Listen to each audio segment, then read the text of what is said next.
Lesson is called Solving Systems of Linear and Quadratic Equations. Here we go.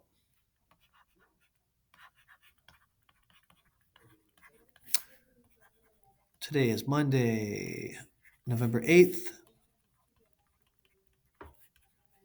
Solving systems. That's what's new. Systems of linear and quadratic equations.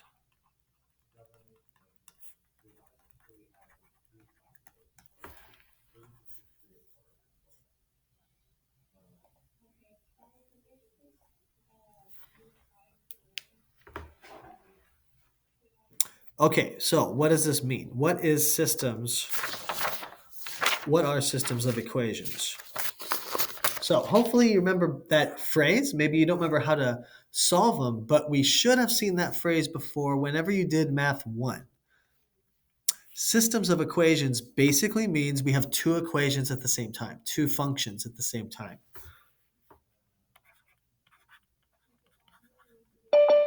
Systems means two functions at once.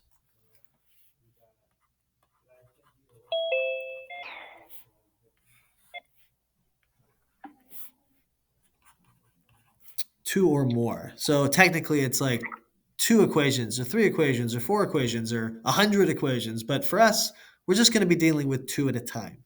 Systems means two or more functions at the same time.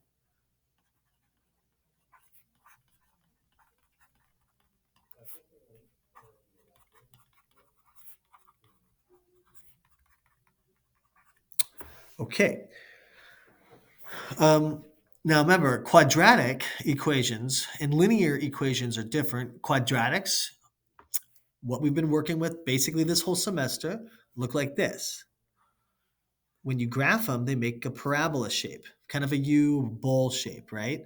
The linear, there's a hint for what that looks like in its name. Linear is a line, it's straight line. So in Math 1, last time when you took Math 1, this is the world we were living in with straight lines. Math 2, we've been living in the world of the quadratics, right?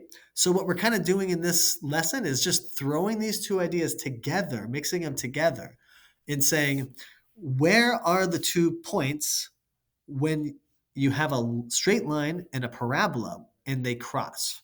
So in my drawn example here, I've got my linear equation. Let me label that linear. And then of course the bowl shape, U shape, that's our parabola or quadratic. Same thing.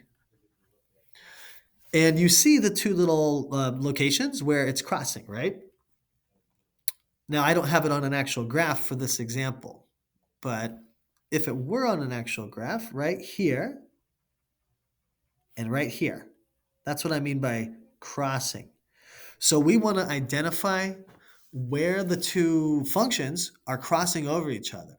And that's what the solution is. That's what we mean by the solution of a system. So let me write that down, because that's what today's all about, is how to find the solution of a system.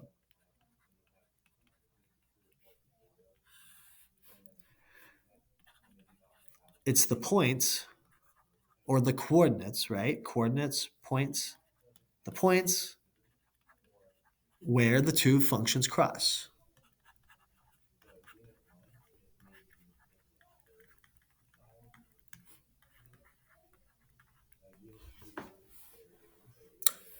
And just for the record, that means we're looking for um, an xy for one solution, right? Solution one, and then because it's always going to be like this picture I drew above, we're going to have a parabola and a straight line crossing through it somewhere. We're almost always going to have two crossing points. So there's going to be two solutions, one point xy, and then another one that looks just like it, but different numbers. Xy, maybe this is x1, y1, something like that, just to make them different from each other. So solution one and solution two. That's what we're aiming for today. Now, I haven't showed you how to do it. We haven't tried an example yet, but we're going to do that next. Any questions on the idea of this yet? Any questions, concerns?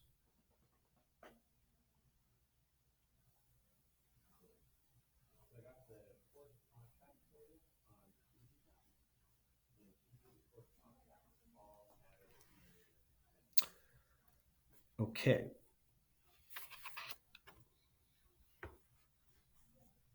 I'm going to wait 8 seconds if you're still writing down. And then I'm going to move on and do a little more, and then we'll start an example.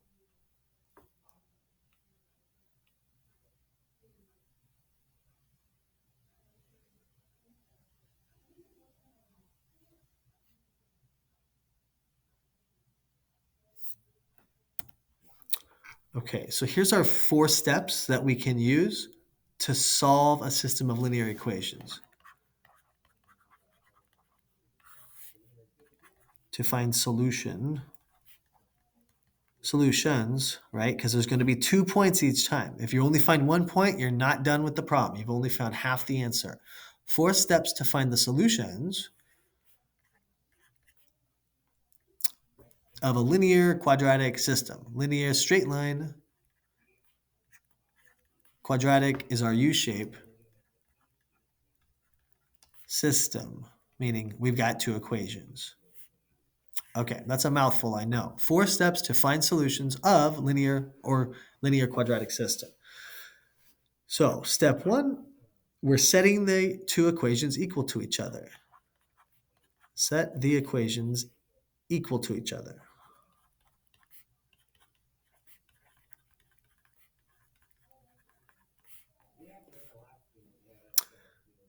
We're going to see what that looks like in a minute. Step 2,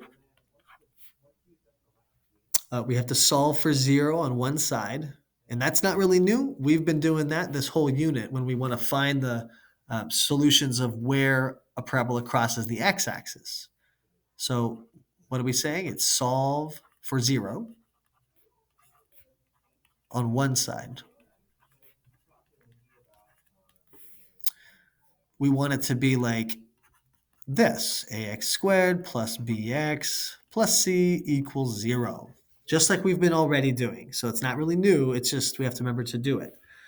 Step 3 is going to be solve for x or factor. Same thing.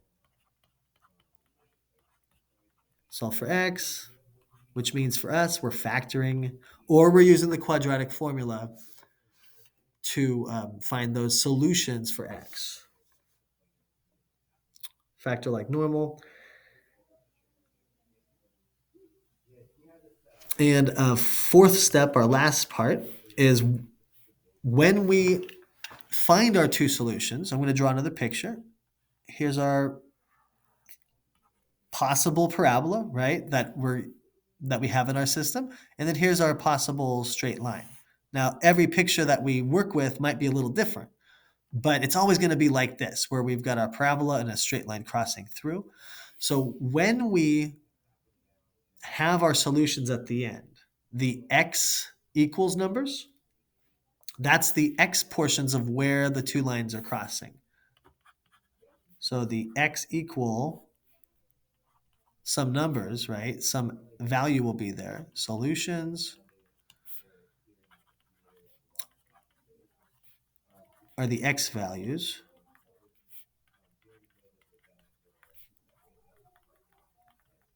of the crossing point. Let me show you something. One more thing.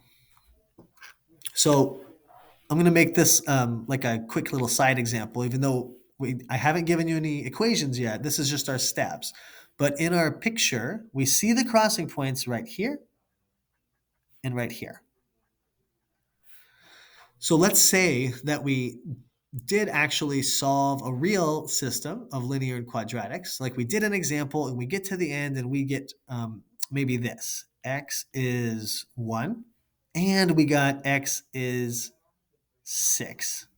So that means looking above to our picture, that first red point is 1 comma something.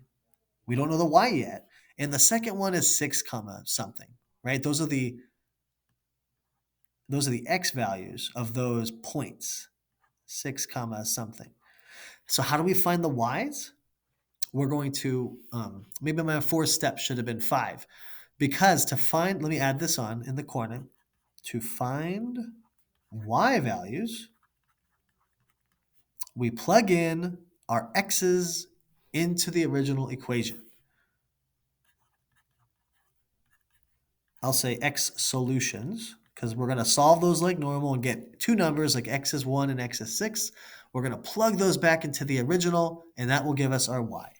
Plug x solutions into original equation.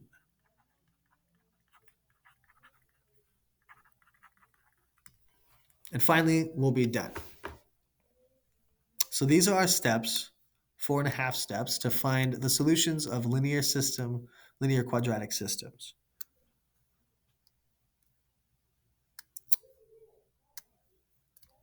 Next, I want to do an example with you and show you exactly what's going on.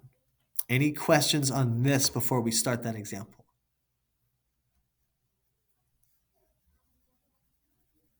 No, I just need time to copy it down really quick, Josiah. No problem. Thanks for letting me know. I'll wait 20 seconds and just let me know when if you're faster than me. Okay. Okay.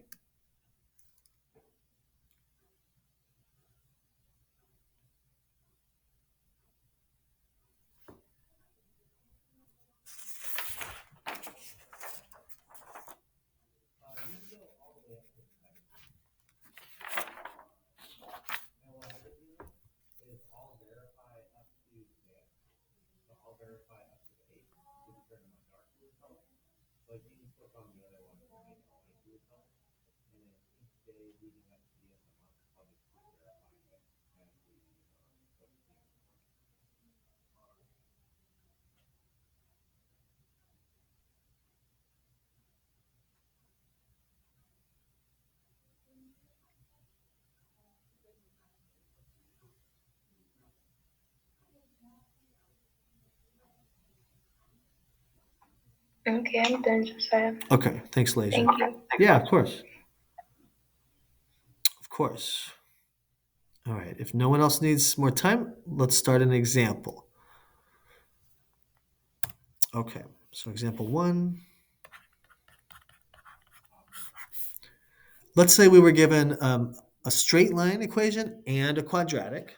So here's our quadratic. Y equals x squared plus 4x plus 3. Our straight line is y equals 2x plus 6. So we know that the one on the left is a quadratic. Frankly, probably just because we've been working with them all semester and we recognize it. We've got that x squared plus a number x plus a number. So that looks like our quadratic form, right? We haven't honestly been working with these at all on the right side, the y equals 2x plus 6. That's kind of the world you lived in back in Math 1 with straight lines. It should look familiar as y equals mx plus b. 2x plus 6 is our slope of 2 and our y-intercept of 6. So one thing you can do is graph both of these together and then just visually see where are they crossing. And that's the answer. The points where they cross each other is the answer to the problem. I'm going to teach you how to do it by hand. You can always use graphing if you prefer that method, um, but I'm going to teach you how to do it algebraically by hand. So those 4 steps. Step 1 is set them equal to each other. So here's the deal. Since they both start with y equals, notice that it says y equals this package of information, the quadratic, and y is equal to the second package of information, 2x plus 6. Those two expressions are both equal to each other, right? Because y is equal to y. So we're basically saying y is equal to itself. And so we say this for our first step, x squared plus 4x plus 3 is equal to 2x plus 6. I'm going to hold there for a second. I've got my quadratic without the y equal to the linear without the y. There's no y's left. So once you set them equal to each other, we shouldn't have the y there at all. Just x's. And we haven't changed anything in the equations themselves, right? We've just kind of set them equal to each other. Nothing's been moved or made different yet. Okay, step 2, I said, is to solve for 0 on one side. Now, I don't want to make it complicated. You can make the 0 on either side. I always would suggest to make the a number, the x squared portion, keep that one positive. So since it's positive already, I'm going to move the 2x plus 6 stuff over to the left. Now remember, when we're working with our math and equations and we're balancing equations, we can't just pick up and drag 2x plus 6 to the other side of the equal sign. We do the opposite move to move it over. So what I mean is we want to minus 2x from both sides of the equation. So that's going to cancel it on the right and kind of move it to the left. But it's negative 2x that moves over. Like terms, we're going to interact the 2x, I should say the negative 2x, with the positive 4x, right? Now I'm going to do this in one move. We also want to move the plus 6 over. So I'm going to minus 6 on the right side and on the left side. So I'm kind of doing two steps at once, okay? We're moving the 2x over and the 6 over at the same time. And I lined them up underneath their like terms. So now we can just add or subtract everything how it's all lined up, and we've solved it for 0. So x squared minus or plus nothing, so it's just x squared. 4x minus 2x is plus 2x. 3 minus 6 is negative 3 or minus 3. And over on the right, 2x canceled, minus 2x, see? And 6 minus 6 canceled also. That was on purpose, right? We did all that on purpose. So if you don't get a 0 after this move, then double check your work. Maybe you didn't, cancel out the 2x plus 6. And also, folks, remember to make sure to do it on both sides.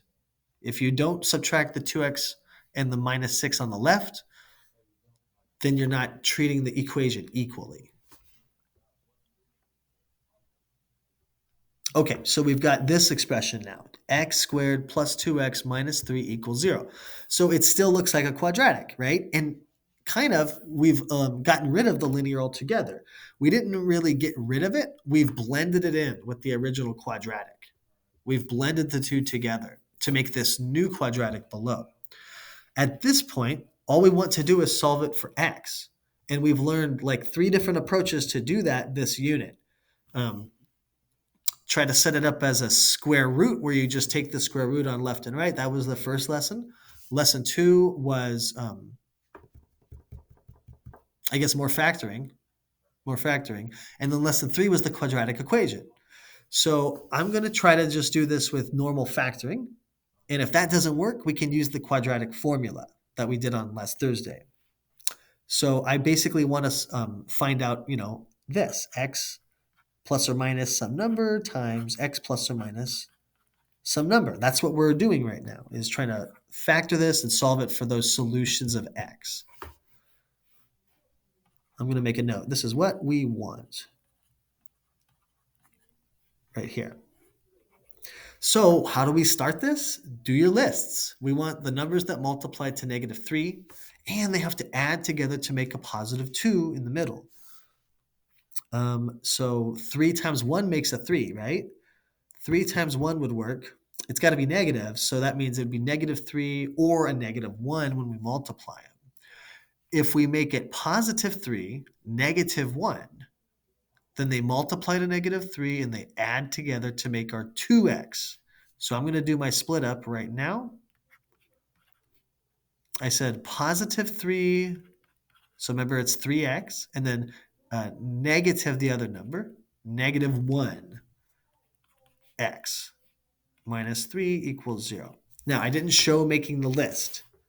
I did that step verbally and kind of in my head, but that's the process we're doing. I'm going to stop for a second. Any questions, concerns? Any questions on how I have this final line I'm at right here, or any questions on the steps previous?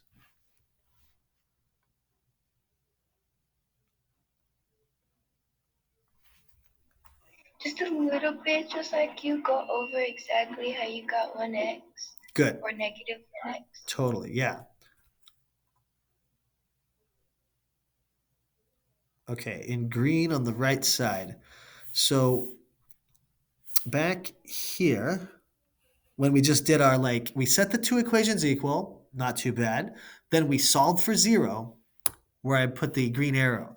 Not too bad, right? Now it just looks like a quadratic. So Mhm. we want to solve it for those two x equals numbers like we've been doing. How do we do that with a quadratic? What I taught you guys, I think in unit two. I'm sorry, I'm forgetting which unit is which now.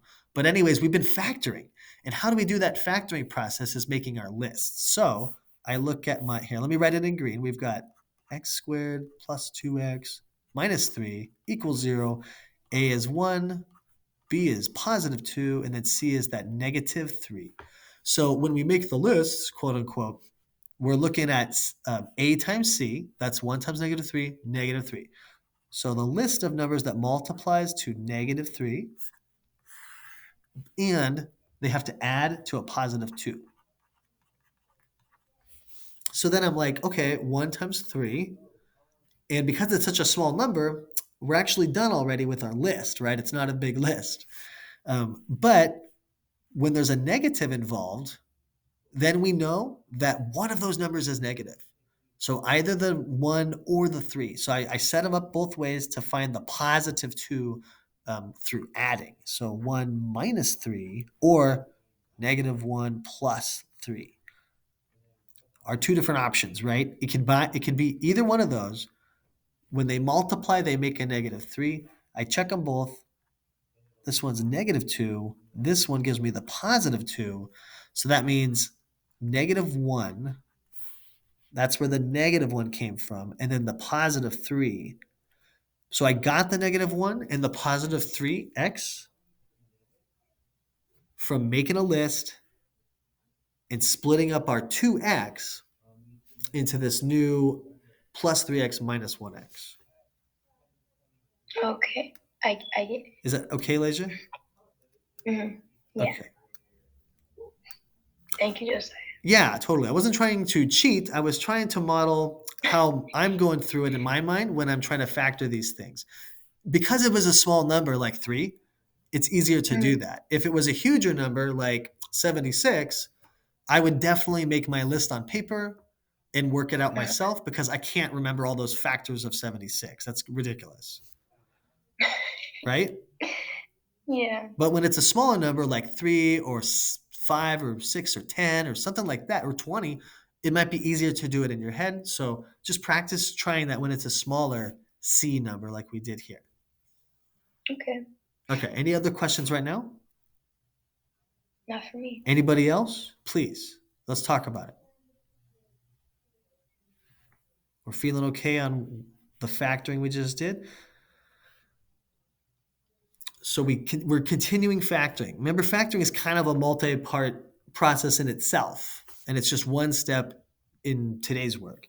So then we're splitting up the like front two numbers and the back two numbers. I just underline them, and we're factoring those mini groups.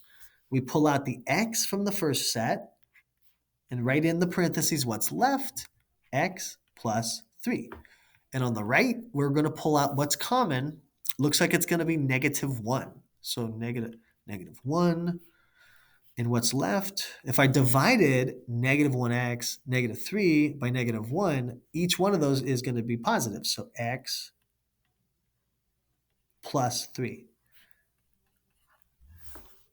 Cool. And then I see my two parentheses are matching. You factor those out, leftwards or rightwards, same deal, same thing.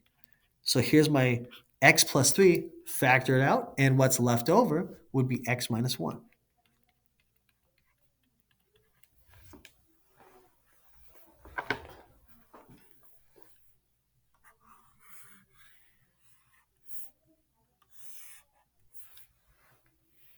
Okay, so there's it factored. Remember, to find the actual solution, it's what makes those parentheses zero because the whole thing is solved for zero.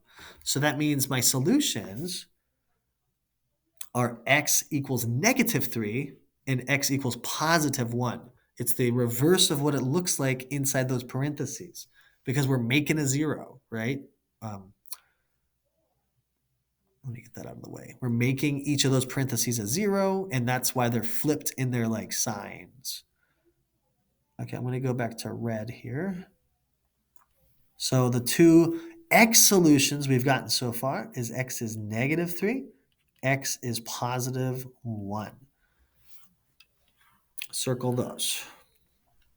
Okay, so we found the solutions of the x's where these two things are crossing, but we don't know how high they are or low they are, right? We don't know their heights of where the parabola is crossing the straight line. So to find that, we have to now plug in our x numbers into either one of the original equations. I would always probably pick the smaller looking equation, the 2x plus 6, the linear, because it's going to be less math to do, less work to do, less mistakes that I can make in a smaller equation. So now I'm going to write this down here in the center in red. We're finding the y. Oops, I can't spell. Finding the y's. We found the x's, right? Now we need to find those y's. So we're plugging in our x numbers into the smaller equation. Here's my small equation. From the top, y equals 2x plus 6. Let's start with the -3, the same order I found them. So I'm going to plug in -3 for x and find y.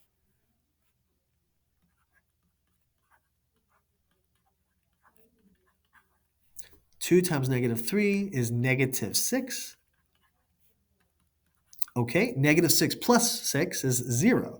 So in this case, we ended up getting a 0 for y. So our first full solution is, what do we plug in? -3. So -3 for x, 0 for y.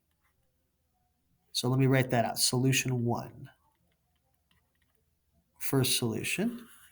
We want an x and a y for each solution.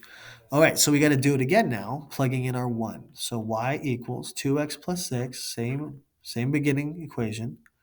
Y is 2 times 1 plus 6. That's 3 plus 6.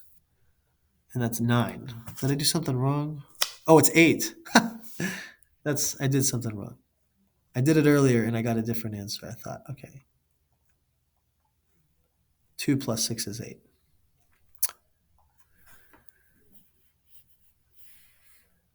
There we go.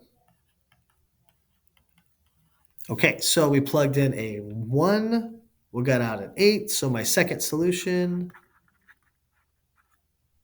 number 2 is 1 comma 8.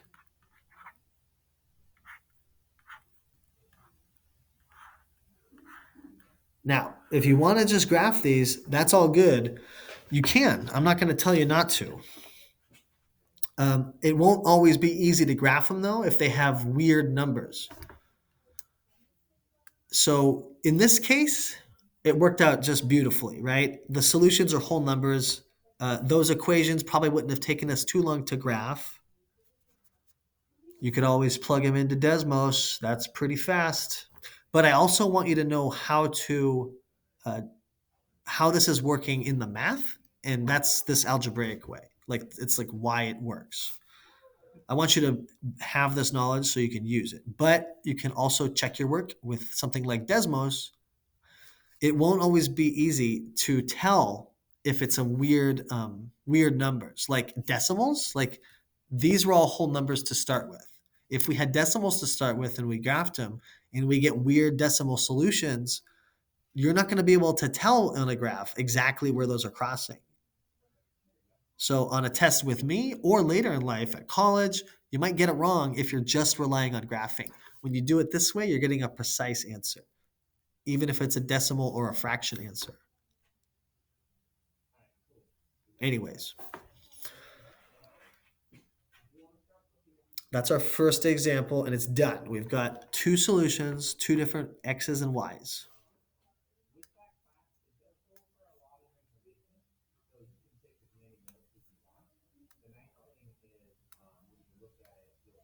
I'm assuming people are still writing or taking a picture.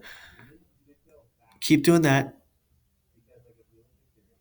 I'll wait 20 seconds and then we'll look at another example. And I did want to do one with some decimals in it so you can see how that starts.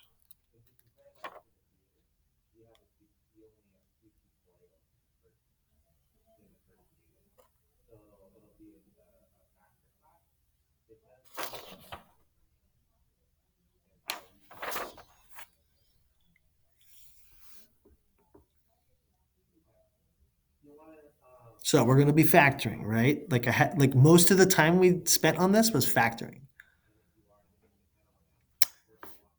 Again, the basic outline is take the two equations, set them equal to each other, solve it for zero. Then factor what you have when it's solved for zero. And at the very end, we have to take our two x solutions, x numbers, and plug those in to the original starting equation. Use the smaller, easier equation, and you'll get the y numbers that go with the x numbers, and you're done. I'm going to move on. Unless anyone needs more time, just let me know.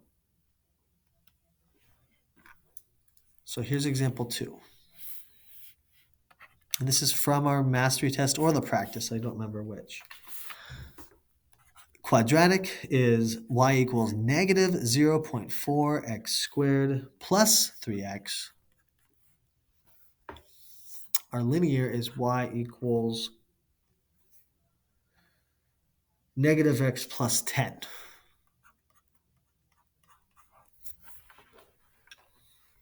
So this has one decimal in it to start with.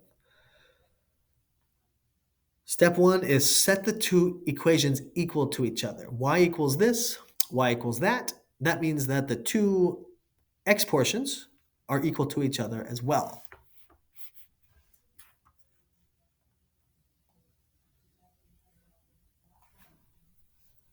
So that means negative 0.4 x squared plus 3x equals negative x plus 10. The y's are gone. Next step is solve the equation for 0. So it says 0 equals this, or it's all the stuff equals 0. Either side doesn't matter. I like to make the a positive. And in this case, it starts off as negative 0.4. So to make that positive, let's actually move the negative 0.4x squared over to the other side this time, because I like positives more than negatives. So I'm going to add that number 0.4x squared to both sides. Because the right side doesn't have one, I'm going to put it far to the right like this. So it's not underneath one of the other starting terms. And then let's also move that plus 3x over. So I'm going to cancel plus 3x with a minus 3x on the left and on the right. And there's nothing interacting with the 10, right? There's no other whole number in our quadratic this time, no C number. So we get some canceling on the left. And we're left where we have this 0 equals negative 4x plus 10 plus 0.4x squared. And usually we like to have our x squared as the first number, right? Not the last number. So I'm going to rewrite it below, cleaning it up a little bit. 0.4x squared minus 4x plus 10 equals 0.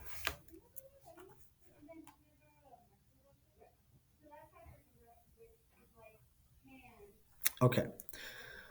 So, because of the decimal, I first saw this and thought, oh, rats, I'm going to have to use the quadratic formula for this instead of factor.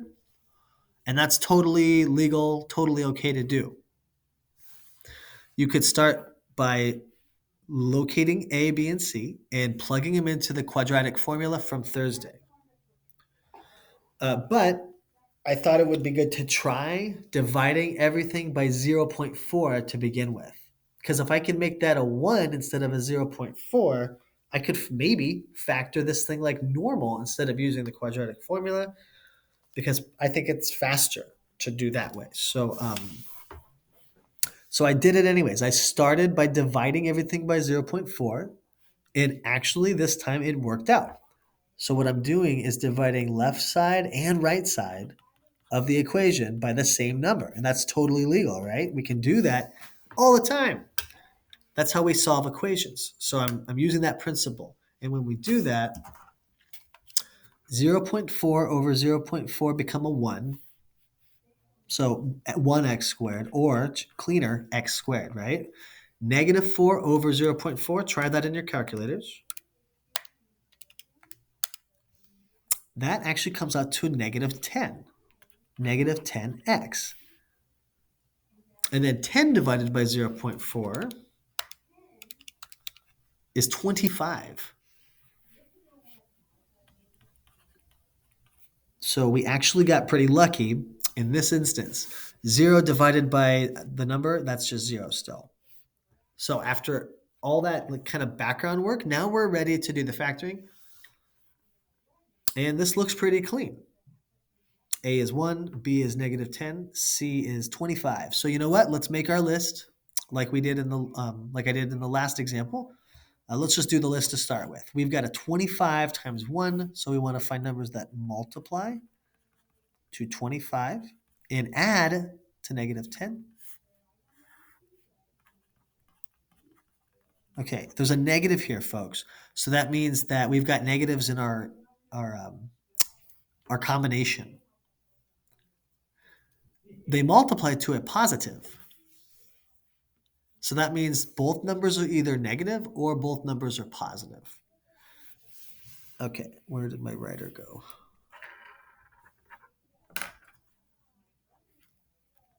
There we go. All right, so 1 times 25. 2 does not work, 3 does not work, 4 does not work, but 5 works. 5 times 5 is also 25. So it's got to be one of these two mixes, and they're both negative or they're both positive. So like negative 1 minus 25 or 1 plus 25. Negative 5 minus 5 or 5 plus 5. Which one of these mixes comes out to a negative 10? This will be negative 26. That's not it. Positive 26, negative 10, and then positive 10. So we want to find that version that had a negative 10. So we're going to choose negative 5, um, negative 5. That's how we're splitting up that negative 10x, because it added to the right number in the middle, the negative 10.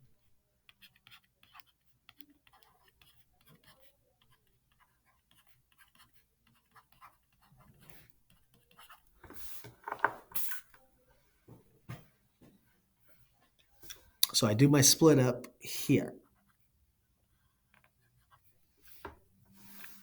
And now we just factor the left and the right numbers. So from the left, I can pull out x, and I have x minus 5 left. Now, I want it to be x minus 5, right, in the parentheses. But if you look at the next two numbers, negative 5x plus 25, the negative's like in the wrong position. So that's a little clue. I'm going to divide out negative 5, not just positive 5. So if I divide out negative 5, we get the right signs that we want. We get x minus 5.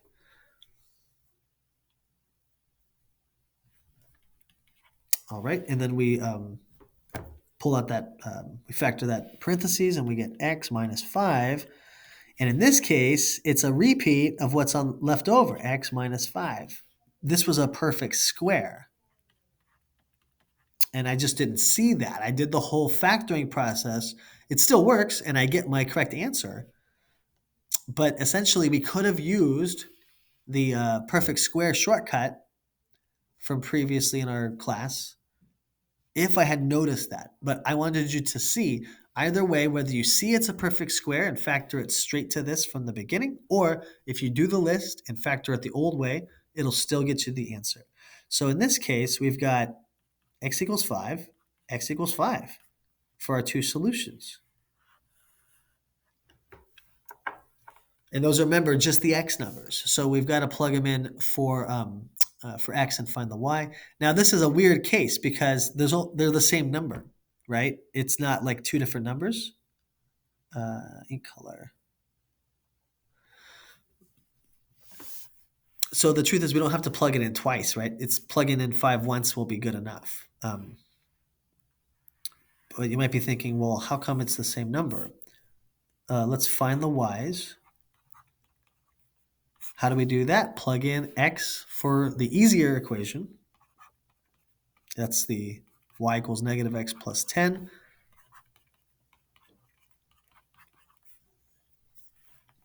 Negative 5 plus 10 is positive 5.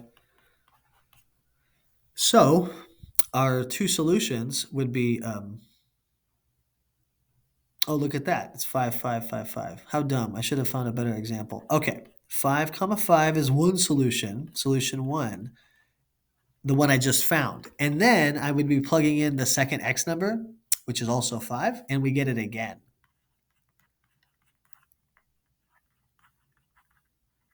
Okay, so the reason that our two solutions are the same, this is kind of a very special case.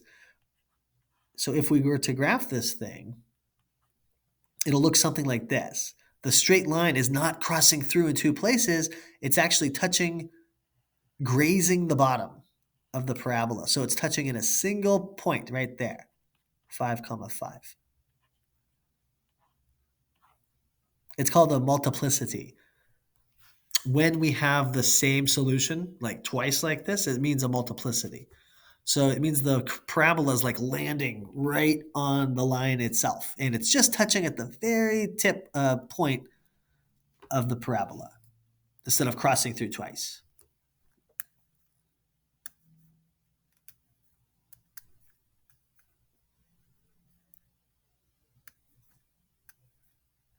But we're done. Here's the two solutions. It's just that in this case, it turns out um, they're the same solution, same number. Another lesson from this example is if you've got decimals in there at the beginning of your problem, it's worth it to divide the whole thing by the A number. Like I did here, 0.4, we divided through everything, 0.4, and it cleaned it up and we were able to factor it a little more normal instead of using the quadratic formula. And just so you know, if you did use the quadratic formula, you're going to get the same answer at the end anyways, 5 comma 5.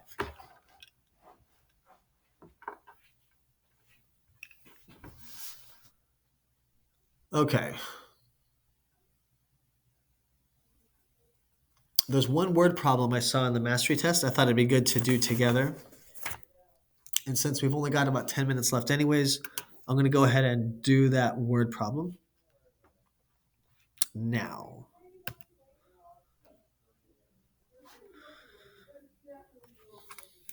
Now, don't bother writing all this down. It might even be hard to see, and I apologize if it's too tiny to view. But I wanted you to see the setup at least, how I would solve a problem like this. So really quick, just notice they're giving us a graph of a parabola. The blue line is the parabola. And I don't see graphed a straight line. I don't see the linear at all, right? It's just, I see the axes, the y and x axis, but not a linear function. Let's check out the actual words. The path traveled by a bottlenose dolphin as it jumps out of the water is modeled by the equation negative 0.4 x squared plus 3x. Oh, I used the same numbers from the last one. Where y is the height above water and x is the horizontal distance in feet. What they're saying is this equation given, this quadratic, is modeling the dolphin jumping out of the water.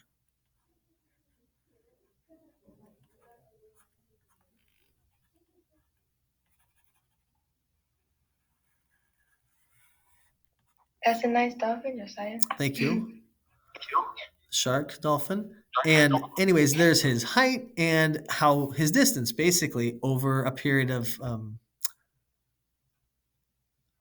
oh no, time doesn't figure into it. It's just height and feet. Okay.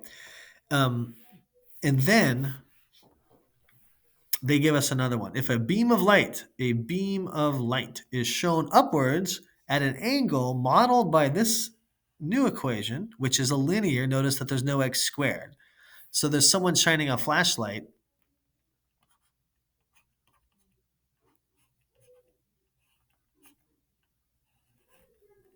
kind of like this. It's basically asking us where is that crossing point? What is the coordinate of that crossing point? So at first it's kind of scary, right? Because it's not just giving us a straight up quadratic and linear and we mash them together and start solving like we've been doing. We've got to figure out what they mean and what they want. So if you get a word problem, chances are they are telling you the information you need, but we might have to just think about it and set it up and figure out what exactly it is they want. Now, this example, I didn't mean to just copy these exact same numbers, but I did. So we've actually solved this already, and it turns out that 5 comma 5 from the last example is the answer here because this is the same. These are the same equations. So where the beam of light is actually hitting would be the tip top of this thing. And that's why it was just a single number here at 5 comma 5. So I'm just going to go ahead and say you're free to go for the day, or you can stay on and start your mastery test. We've only got a few minutes. So the homework is the final mastery test in Unit 4. It's called Solving Systems of Linear and Quadratic Equations. And before you go, don't leave yet. I need to take roll.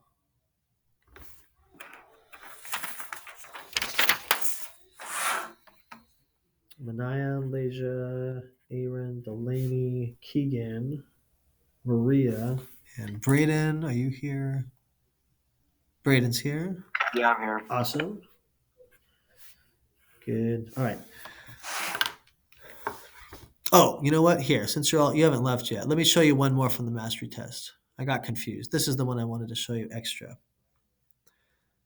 All right, so here's one where there's no equations at all. They give us a picture of it already graphed, and they want us to just state the solution. So this is, in my opinion, an easy one because all we need to do is try to figure out what are these 2 points right here and right here and pick it from the options, right? So some of them are going to be faster with no real math. We've just got to interpret the picture and find where those 2 lines, functions are crossing.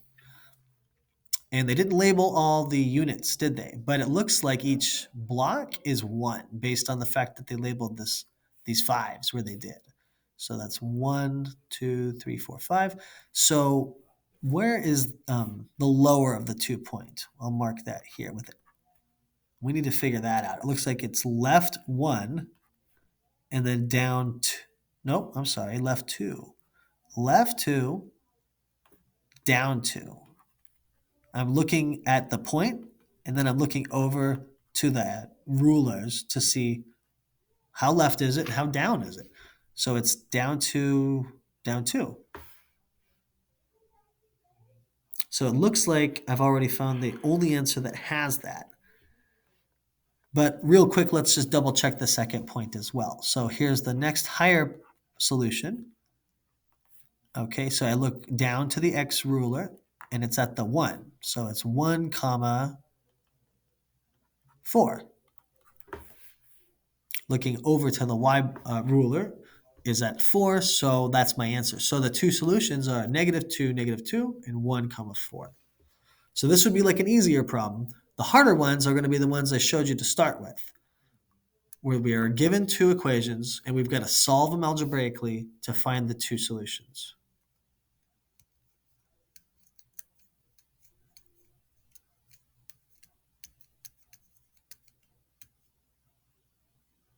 All right, you're all free to go. And if you want to start your mastery test and you do want to ask about your first question you get, just let me know and I'll be here.